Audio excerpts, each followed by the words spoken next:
Hello, I'm Rhea, Director of Research at Bradford Allen, and you're watching our premiere episode of BA in Focus, a video series from Bradford Allen dedicated to all things commercial real estate. Today, we're focusing on cold storage, a commercial real estate segment which is witnessing an increased demand, especially ever since the COVID-19 outbreak. With cold storage varying from refrigerated cabinets for short-term use to full temperature control facilities to shipping cargo containers, the industry covers a vast expanse of uses and interesting nuances. To dive into this further, we're joined with an expert on cold storage, CEO of Transship, Amit Hasak, as well as our very own Ronan Remandaban, the Executive Managing Director and Industrial Market Leader here at Bradford Allen. So I'll start off. My name is Ronan Remandaban, and I am the Executive Managing Director, Head of Industrial over at Bradford Allen. Hi, my name is Amit Hasak, and I am the CEO and founder of Transship, an automated freight forwarding platform. And I have been in the cold storage warehousing industry as an owner-operator for about 25 years. All right, fantastic, guys. So I'm just going to give a little bit of an overview about just what's going on in cold storage. Even before the pandemic hit, cold storage was an industrial sector to watch.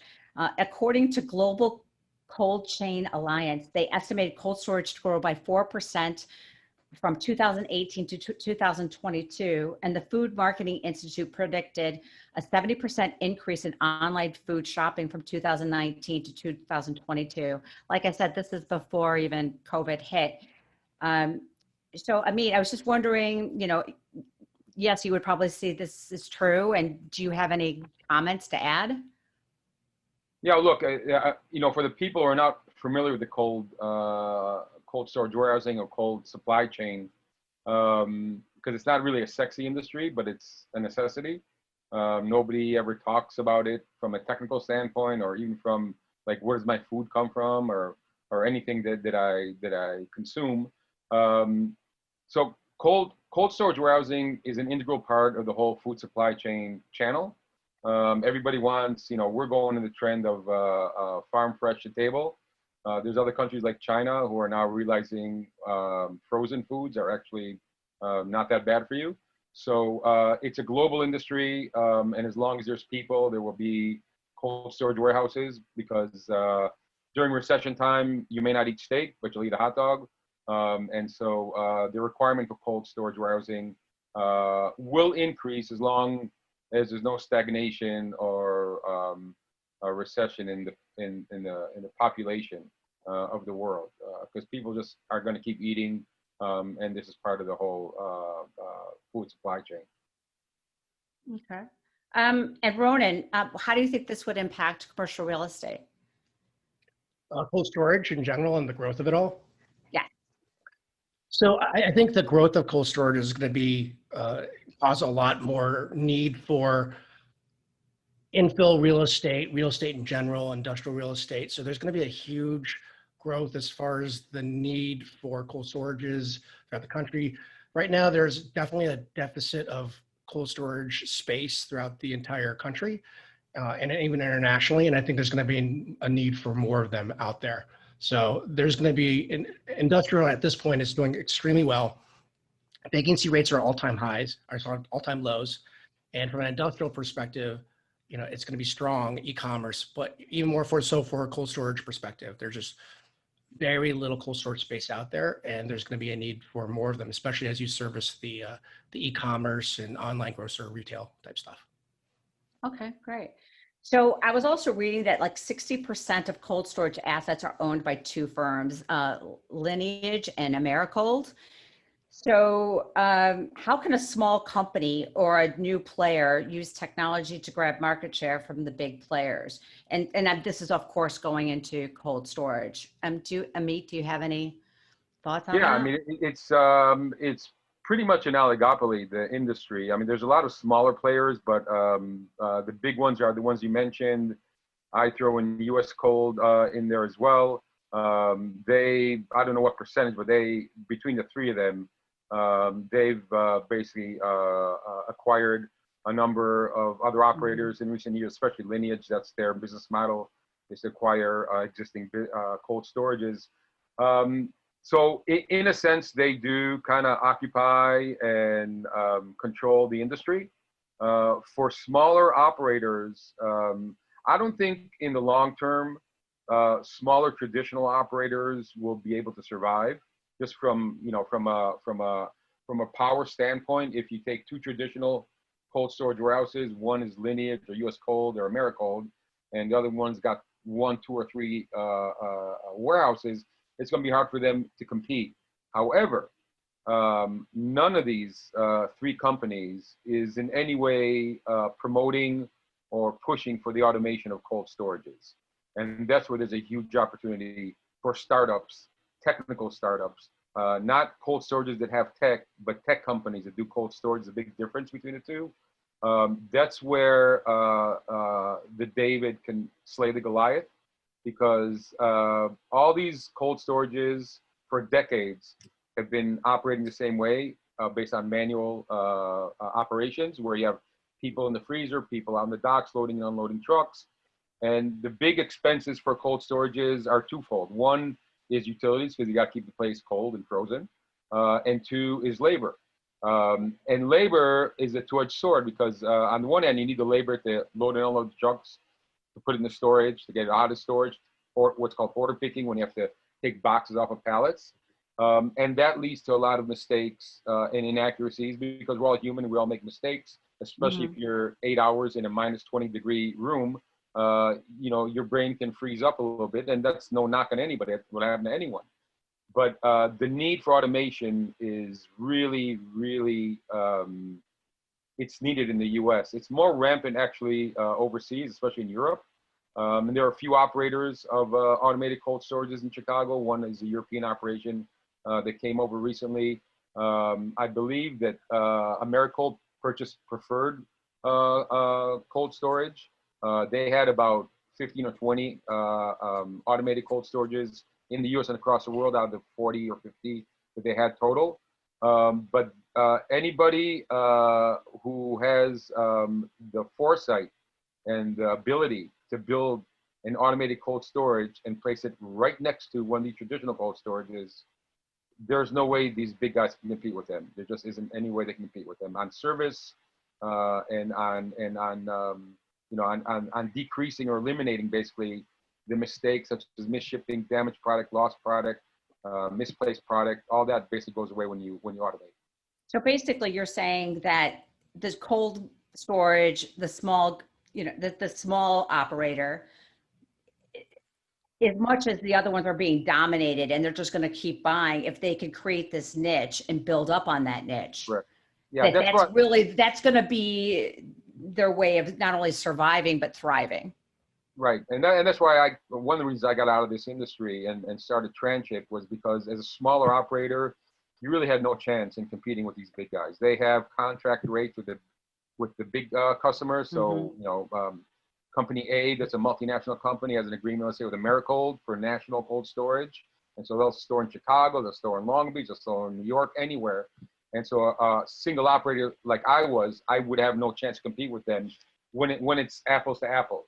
But when you start bringing in automation and technology, which they lack, and I'll tell you in a second why they lack it, now the pendulum starts swinging more towards the smaller automated company. The reason they're not automating and they're not too gung-ho about it, because they could build automated cold storage. They build maybe a few here and there, but they have a glutton of old, obsolete, outdated cold storages sitting in their inventory.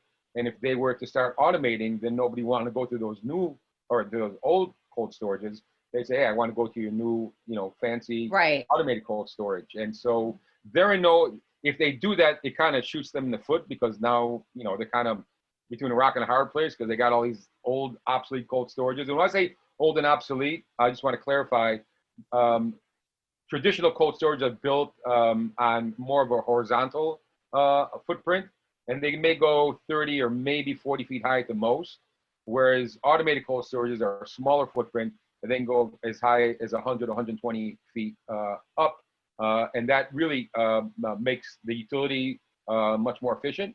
Right. And inside the freezer, instead of humans, you basically have cranes that operate on data analytics, and really prepare the product that has to be shipped out in a timely manner, and also a store product that comes in an efficient way. Yeah, and Rhea, a lot of times from an industrial perspective, we think in square foot. We think in just horizontal plane. But in cold storage, you think in either cubic feet or number of pallet positions. So that's how you think about a facility. So really, from a real estate perspective, people need to think differently and how much they can charge per pallet position. Is it a 20, 40, 60, 100,000 square foot pallet facility? That's typically how they think of it. Okay. All right.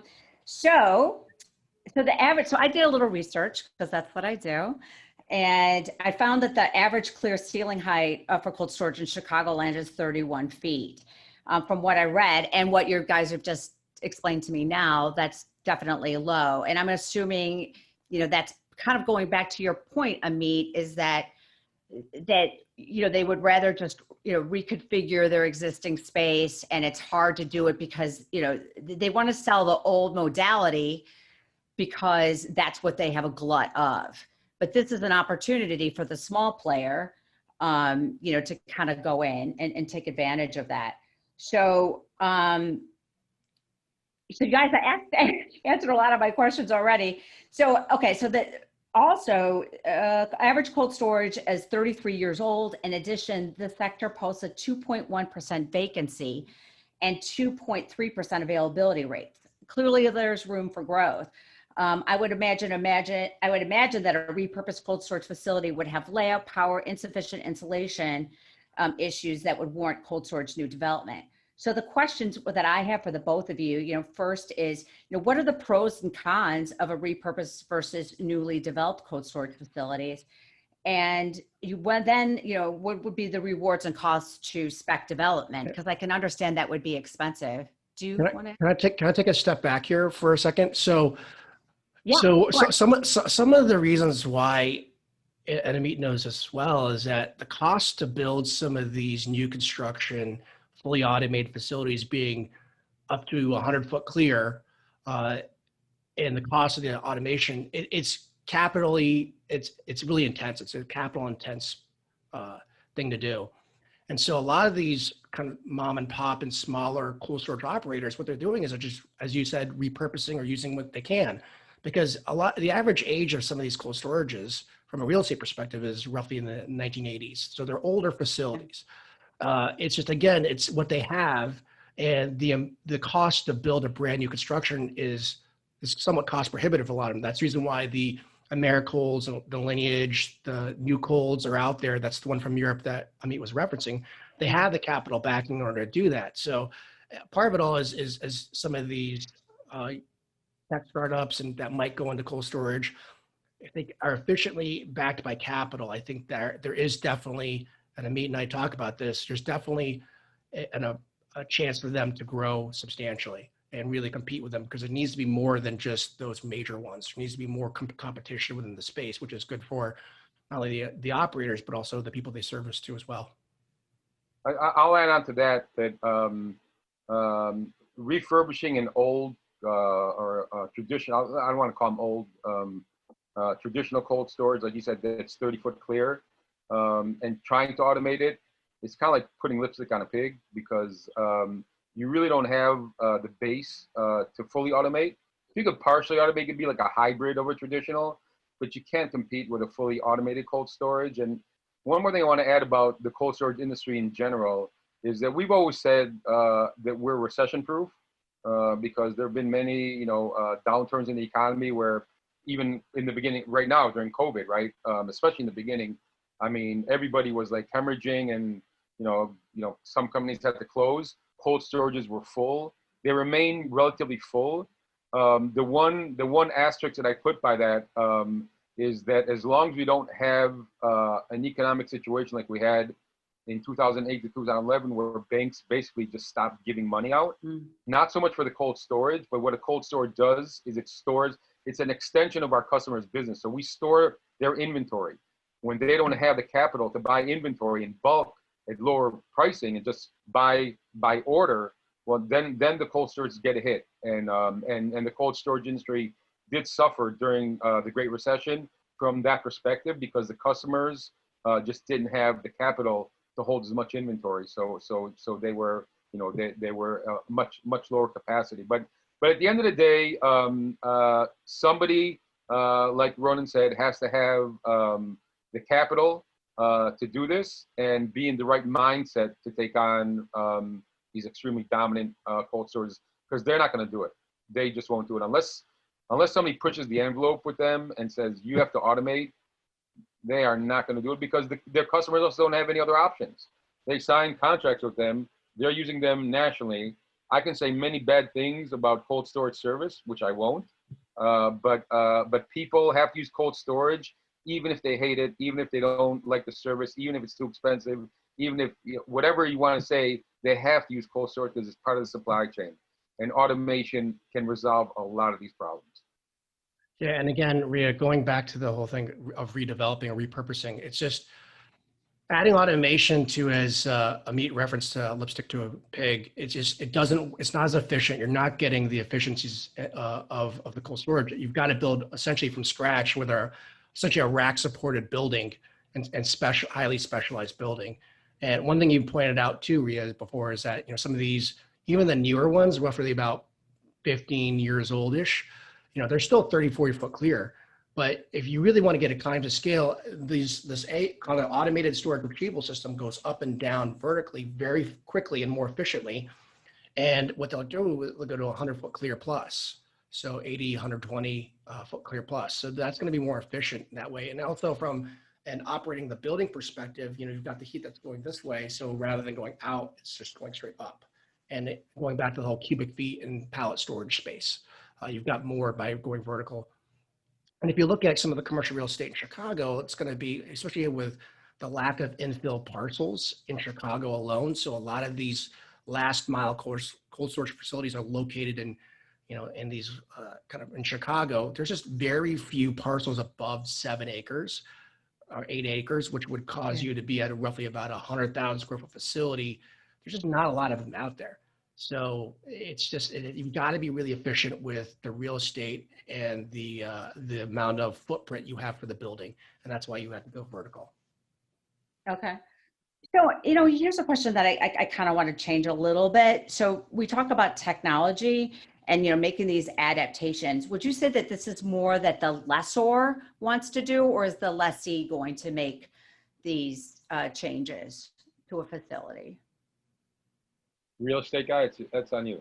Yeah. So from a perspective of as a owner of a building, right, you're essentially going to put a lot of the burden on the tenant to increase all these, because essentially if I own a no-roll industrial building and a cold storage operator wanted to come in that and use an existing facility, I might, for instance, not pour the floor for someone so they can put whatever they need to as far as just the overall layout.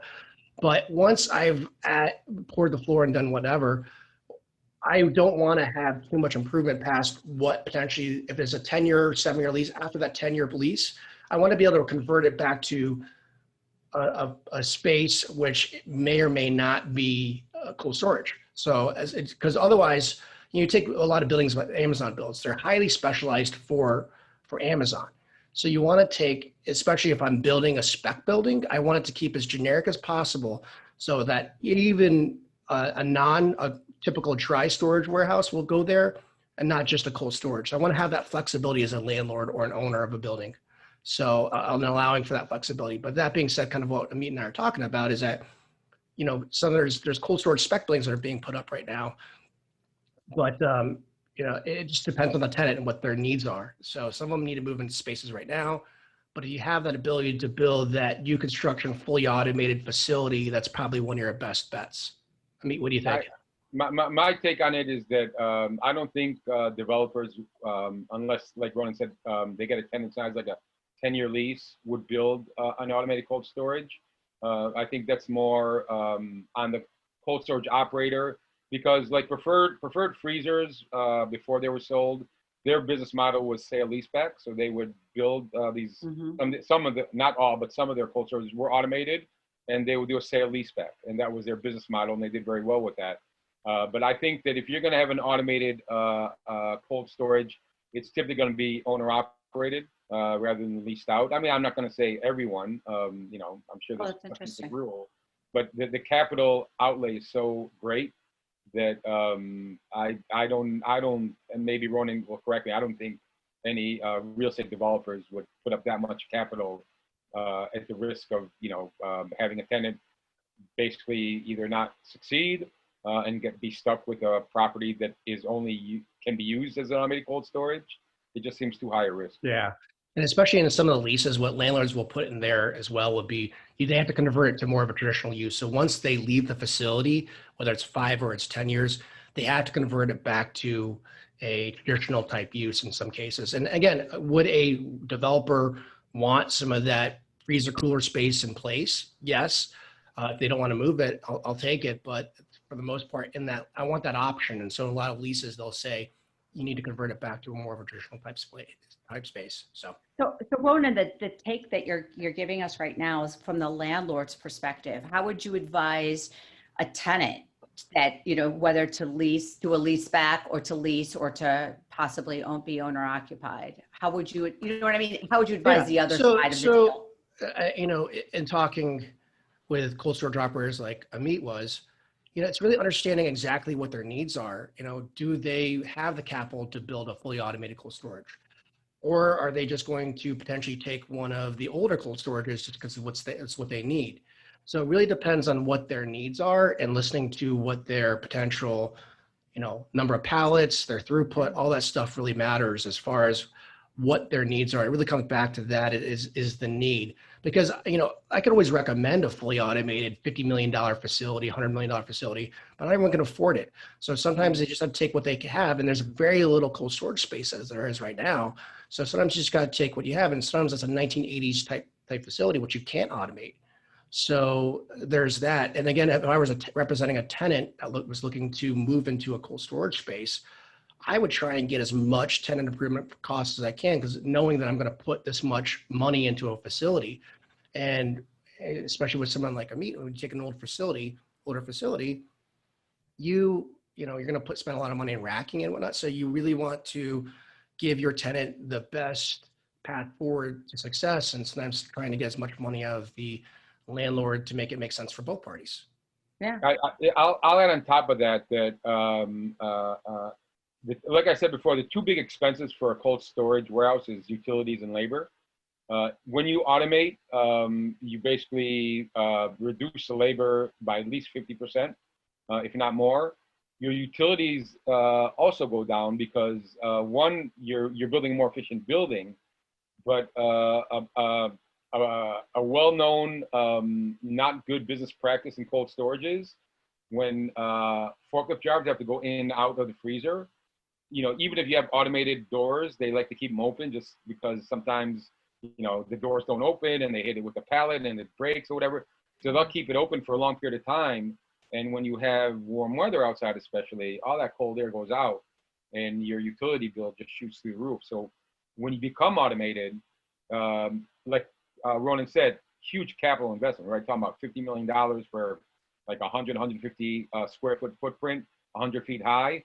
But that payback will also come back in the savings in your two biggest expenses, which are labor and utilities. Yeah, and again, following up on Meat, again, it's taking what Amit's saying and applying technology to these cold storage facilities where you've got sensors all over the place. You're monitoring everything. You're seeing how things are being run efficiently.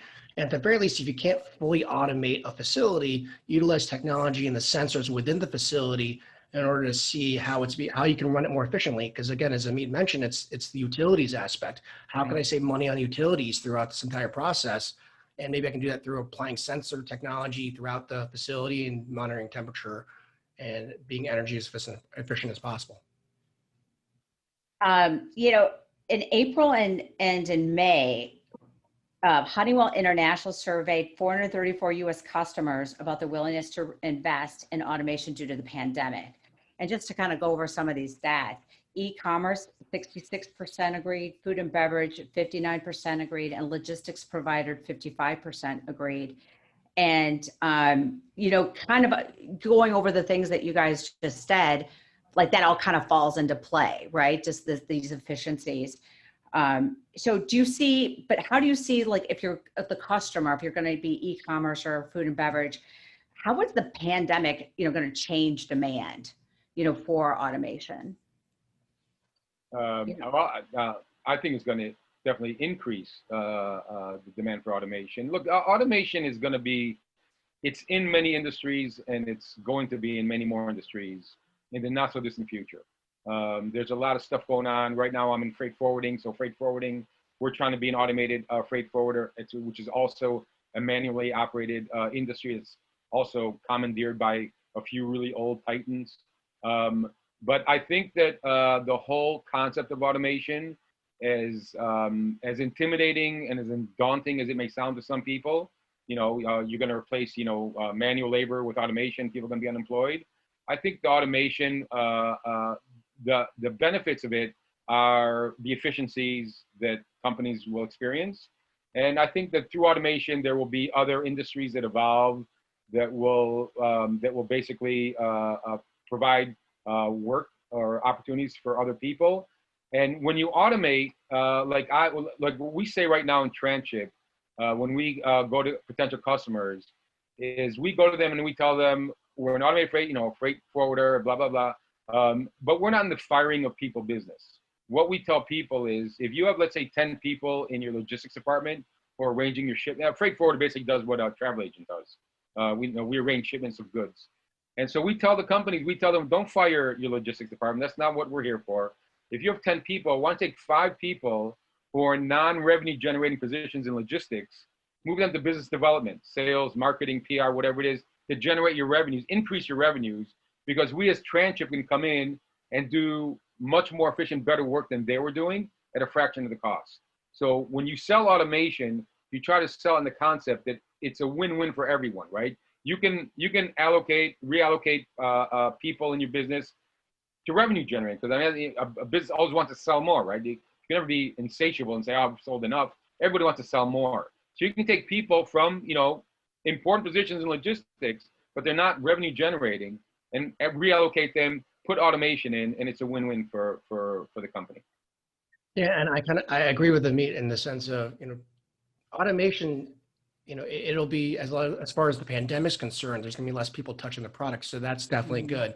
But I think it really overall increases a company, especially with something that Amit's trying to do, is it increases a company's market share. It allows you to get more competitive with your the rest of the other companies in your space. And adopting technology in a prudent manner is going to be really important for you to be successful going forward, because there's a lot of changes happen through the pandemic. It's a matter of trying to adapt to the change, use technology to really increase that market share, and using some of the logistic technology that Amit has too as well. It just seems like the labor market would be actually more stable, because you would have the same amount of people that can do more tasks. So if you have an increase or a decrease in demand, you still would require the same amount of people. So it's not these big, we have to hire 200 people, right? Oh, now we have to lay off 150. It just seems like things would be more controllable, like more in equilibrium with automation. Yeah. And Look, another thing about automation and the labor is that in today's job market, and I'll put aside a minute the 10 or 15 million people that are unemployed, but under normal circumstances, it's getting really hard to find people who want to spend 10 hours in a minus 20-degree room. It just is. I mean, people just don't want to do that. That's a really good point. Right. There's other options out there. A lot of it was being done, you know, by migrant workers to an extent, but traditional cold storages are having a hard time finding people who want to do this work. It's becoming more challenging, and that just opens the gateway for automation. Yeah, and one other thing is, so there's a CEO of a e-retailer called Boxed, and I think that's the exact the company name. But what he did is he had a lot of manual labor initially with his logistics startup, And eventually he adopted automation, and he had all these like robots going around taking all the different inventory. He didn't fire anyone. What he did was he actually said, look, I'm not going to let go of anyone. What I'm going to do is help train you to have better jobs, software jobs or whatnot. So he actually increased the marketability and the education aspect of his employees, and he invested into his employees through kind of education and whatnot. And I think it's just a great success story of taking manual labor, such as what Amit's talking about, being in a cold storage, who no one wants to be in there, or even just constantly with some of the Amazon facilities, people are just moving from left to right. And, instead investing into your employees and helping them with education and moving them up the software or something of that sort, giving them more chances is a great ability for some of these companies, a great opportunity for these companies. So thanks, Ronan. So here's a question. So as you said earlier, Amit, you said people are, as long as people or there's population growth, that we will have demand for cold storage, because regardless, people are going to eat, whether it's ice cream, broccoli, or beef. So would you say though that, but with that being said, how does that affect, like, if demand changes, like for the type of product, whether, you know what I mean, whether you're storing ice cream, broccoli, or beef? So, what do you think about that? Well, look, a cold storage warehouse is divided into two. You have a cooler section and a freezer section, and typically the freezer portion, and this is not like self storage. And again, I want to make it like cold storage 101. You're not talking about like self storage units, like you go, everybody opens up their own freezer, and these are gigantic rooms, and they're retrofitted to be what they are, which is either a freezer, which is anything between like 0 degrees Fahrenheit down to -20, or a cooler, like your refrigerator, which would be around 35 to 40 degrees Fahrenheit. And when you build a cold storage warehouse, you typically tend to lean more on the freezer side, because the possibility of having product spoil in the freezer are much less than in the cooler section. Sometimes people, will forget there's product in there, and it'll go rancid and it'll go bad. But I think that going back to the question of the population and what kind of product you're storing. Look, there is no full, risk-free of any industry, right? I mean, you're always going to have some risk involved. So, will population growth go down? I think it's declining in the U.S. as we're speaking. There's different demographics that will pop up. But I think that at the end of the day, cold storages, they're kind of like a sailboat, right? There's always like a constant wind going. The wind make it a little bit stronger, a little bit easier, but there's always going to be a flow of product coming through the cold storage. To what extent, what outside factors such as economic factors, social political factors come into play? I mean, who knows? But it's part of this whole supply chain of food that's going to be provided to people all across the planet. Some countries, underdeveloped countries, are probably in higher need of cold storage than developed countries. But there's always this need for that out there. And if it starts skewing hypothetically to more cooler product, right? People want to store, dairy more, more than they want to, store beef. Like the whole entire world becomes vegetarian, let's say, hypothetically. People are gonna have to retrofit their cold storages to fit that. That could be done. I mean, there's more capital expense, but that could be done. But again, it's just such an integral part of our existence that I don't see anything drastic happening where it's like we don't need cold storages anymore. Right. Yeah. So I agree with kind of what Amit said, but I have another question for Amit, which is, where do you think the future of the industry is going to go as far as logistics and technology? I think that once somebody does step up and starts automating, I think the big boys are going to start having to do something either like with preferred freezers that they were purchased by Americold. This industry will continue, like I said, as it is, but it has to get better. I mean, the analogy that I use when I pitch Transship is that before the car came along, there was a horse and buggy, right? And the horse and buggy got you from point A to point B, just took forever, right? And it wasn't very efficient, but that was the means of transportation. Along come the Model T, and now you got Tesla, right? They do the same things as a horse and buggy. They do better, right? And so this industry, when you go to a trade show, and this is not to knock anybody's fashion or anything, but you see the same tired people wearing the same polyester suits, standing by their booth. Nobody's hungry. Nobody wants to change this thing. And nobody wants to change it for the reason I said before. The big players there don't want to shoot themselves in the foot. They don't want to go spend, billions of dollars on reconfiguring or building brand new automated cold storages. But I think that with time, I think the capital outflow of $50 million or $100 million, whatever it is, will also start going down, just like anything in technology. And I think that once that happens, you'll see these dinosaurs will just start disappearing, because you could put, like I said before, an automated cold storage, like a traditional cold storage. That's like putting a Tesla next to a horse and buggy and tell them drive up to Milwaukee and let's see how fast you both get there. It's not, there's no competition there. It's just, you can't. And so I think the future is technology. It is automation.